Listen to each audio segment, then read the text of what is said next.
World Photography Day is being celebrated by photographers across the world. And today, photographers in Abuja, Fountain of Professional Photographers Club in Abuja, are celebrating together with a part of the world. Yours faithfully, Baby Olamikon, also a photographer, and turns to a photojournalist, is part of the story in life that I'm a photographer. Some will say it is by accident, some will say it's a learning process, but today the world is celebrating. Let's hear from what photographers in Abuja have to say. You are celebrating photography, or Photographers Day, and you are joining part of the world. How do you feel celebrating with others? Your name? Okay, thank you so much. I'm Mr. David Utobrise, and also well known as Uto's David and Uto's Best Studio. And today I'm the president of Fountain of All Photographers Association in Abuja, Nigeria. And we're here today celebrating the World Photography Day. Today is August 19. It's a very short, I don't know how to call it. It's a very wonderful day.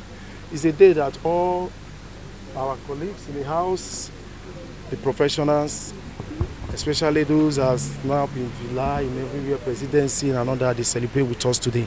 So I really want to appreciate every one of them for coming out massively. You can see people, a lot of them, and walk throughout from, I can say from Area 10 down to this Millennium Park to Transcorp eating. So thank you for that. What next?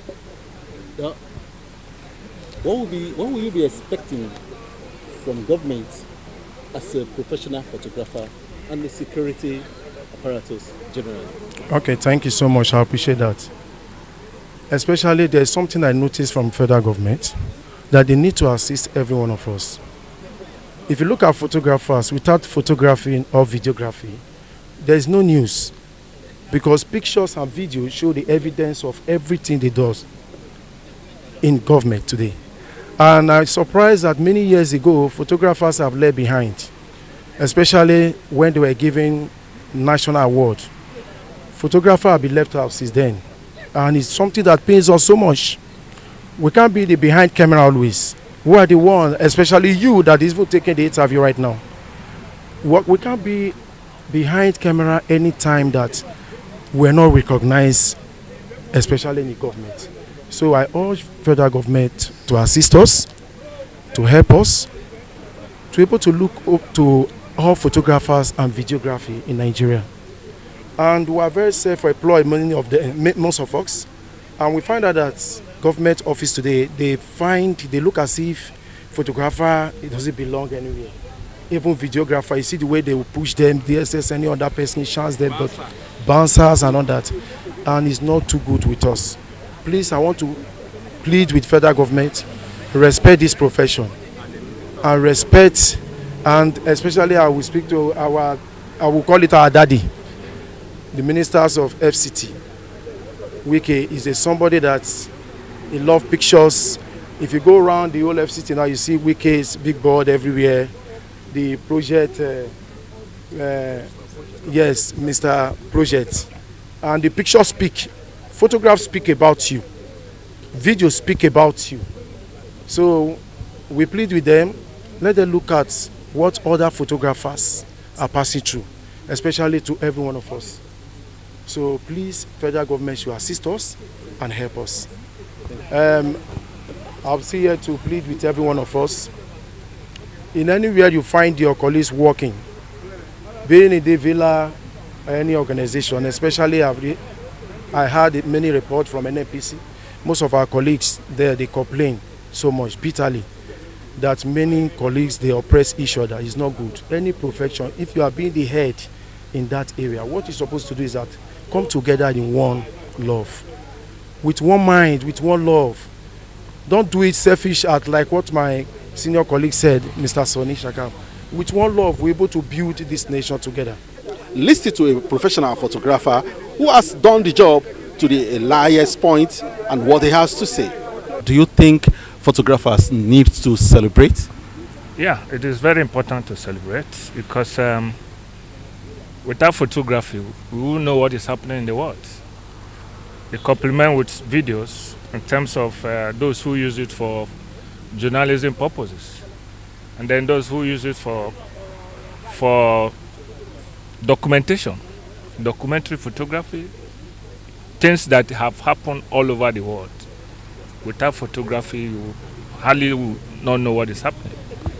Well, without taking much of your time, I know majority would love to be a photographer that is known in the system. What advice will you give those that are interested in becoming either a photojournalist or a professional photographer? You have to have passion for photography. What I usually advise those who are interested, don't put money first. First of all, have passion for photography. Then from there you can develop whatever interest you want to do. Whether you want to follow it in terms of a career or you want to use it as a business. So as you grow, you use it as a point of contact for your own growth, for your career, for everything. Professional photographers are also giving advice to what others should learn. We are fountain of professional photographers here in Nigeria, in the capital of Nigeria. We're celebrating, we've joined the globe to celebrate photography. Where you don't have photography, you don't have history. And where there's no history, there's no nation. But we're grateful that Nigeria is a loving country that embraces photography. And it's an all-inclusive body. It's an organization that first came into existence by recognizing the vital contribution of a woman, Lois. And today women are encouraged to come up on board. It's not just a one-man show. It's not a man thing alone. It's an all-inclusive organization. And we that are in here, I'm 50 plus, so that means motherhood represented. And you, Nigerian, there, you are also represented. So don't feel like you are nobody. I have my MNC, and I'm very sure among us here you have professors, okay? But it's passion that has driven us to this profession. And today we join the globe and to say that Nigeria is not left behind, to celebrate World Photo Day. Celebration with your camera moving on the streets, what would that be to the system? Yeah, that's to showcase our profession to the society, because without photographers, no event can be preserved. You can have your events and spend your millions, but without it being captured, you will lose the memory of that event. Here are the challenges that photographers face in the course of doing the job.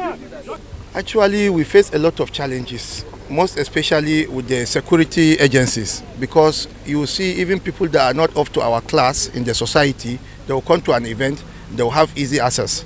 But you see sometimes the security will say, where are you from? Go back, you're just not a photographer.